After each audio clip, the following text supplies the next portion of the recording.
Hello, this is my Tuesday Inner World where I answer questions from subscribers and just off the top of my head try to answer them as spontaneously as I can. I got a couple interesting ones today. One was, are there any characters from TV shows or movies or books that you feel are a good representation of women with ADHD?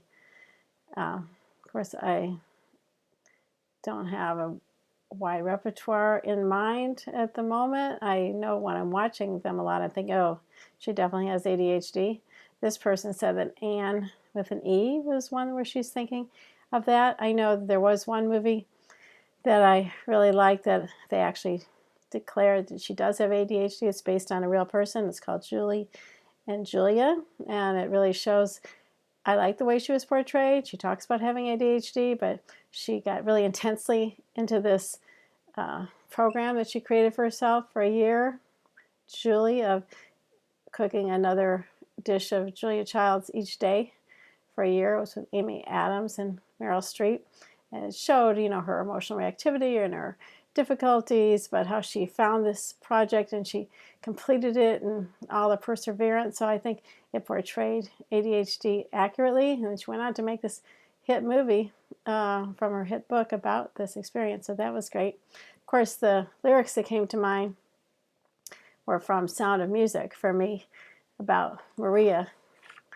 And every time I see that opening scene where the nuns were trying to describe or decide what was wrong, quote unquote, with Maria, one of the most beloved characters of all times, these lyrics come to mind. I put them on here, but they always come back to me as a perfect description of the delightful nature of ADHD and what she brought to the family that she worked for, and how she wasn't in a good fit before, and once she found the good fit, she really soared. And so some of the lyrics you can read here, but things that always stick with me. When I'm with her, I'm confused, out of focus and bemused, and I never know exactly where I am. I'm predictable as weather. She's as flighting as a feather. She's a darling. She's a demon. She's a lamb. And so it goes on. And at the end they say, how do you keep a wave upon the sand? How do you solve a problem like Maria? How do you hold a moonbeam in your hand? I think that's a lovely description. So if you have any favorite books, characters, because I think there are more now, people who watch more contemporary programs, because neurodivergence is such a bigger and accepted and understandable issue now, you might have some great comments to make or suggestions to send in about either characters that you feel are ADHD or ones you don't feel are portrayed well, or how you'd like it to be portrayed. The other question was about pets, which I thought was very intriguing. And she says, I don't think you've mentioned pets yet on Substack. Like, how do the struggles and joys of having a pet impact me or a person with ADHD?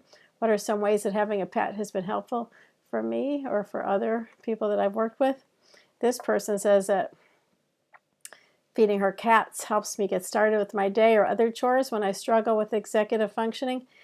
And she says, and playing with dogs and cats lets us be active without judgment. Also, she always talks out loud to her cats about whatever is on her mind because they like to listen.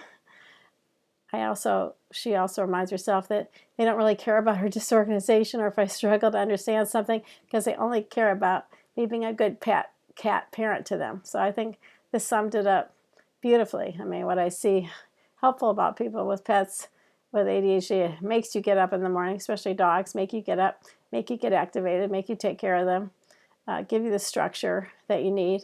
And then they also give you that comfort and love and that pause that you need when you're not stopping. It's a pause that they demand of you. That helps you refresh and renew. Just the love and the good feeling that come between you and your animal. It's got to be great for your mood, your anxiety levels.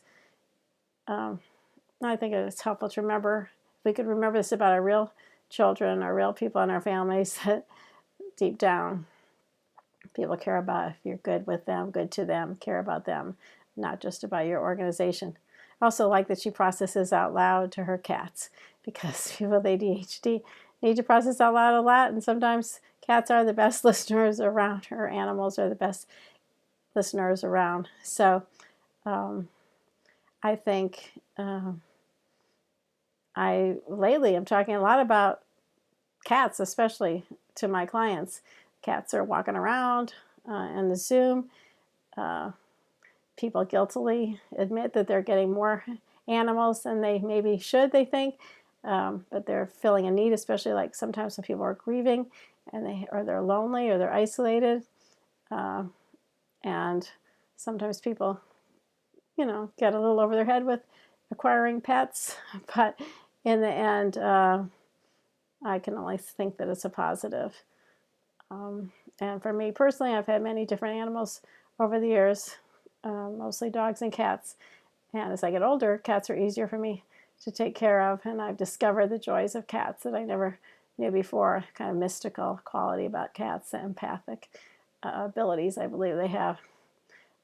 Of course, I've loved dogs all my life too. So write me in and let me know what your pet stories are and how they help you with your emotions or with your ADHD. Okay, bye for now.